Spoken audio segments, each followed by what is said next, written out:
Nessuna landa desolata di un paese ignoto, ma il lido di Staranzano, golfo di Panzano, mare Adriatico, provincia di Gorizia. Da qualche giorno la locale amministrazione comunale ha firmato la revoca di divieto temporaneo di balneazione del lido di Staranzano, in seguito alla segnalazione dell'ARPA del Friuli Venezia Giulia. Dunque tutti al mare a mostrare le chiappe chiare, senza nessun pericolo per la propria salute. Eppure il panorama apparso ai nostri occhi, meglio tre in questi casi, due relativi alla persona umana, e uno elettronico con ottica 3 CCD per la mia fedele assistente, la telecamera.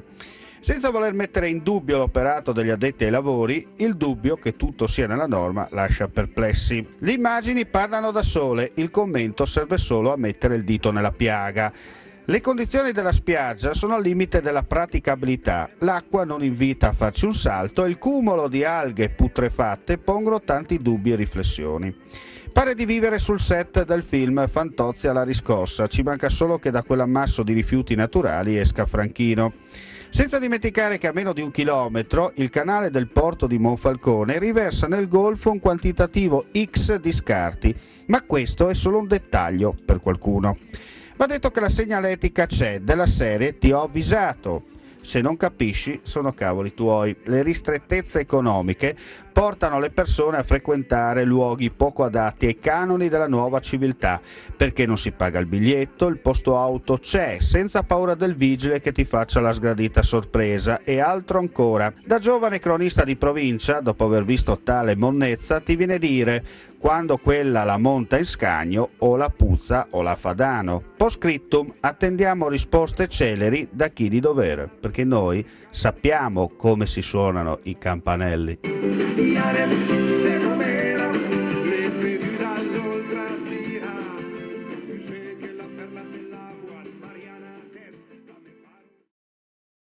Se volete conoscere bene il nostro territorio, vi consigliamo una visita all'Acquario Naturale di Marano.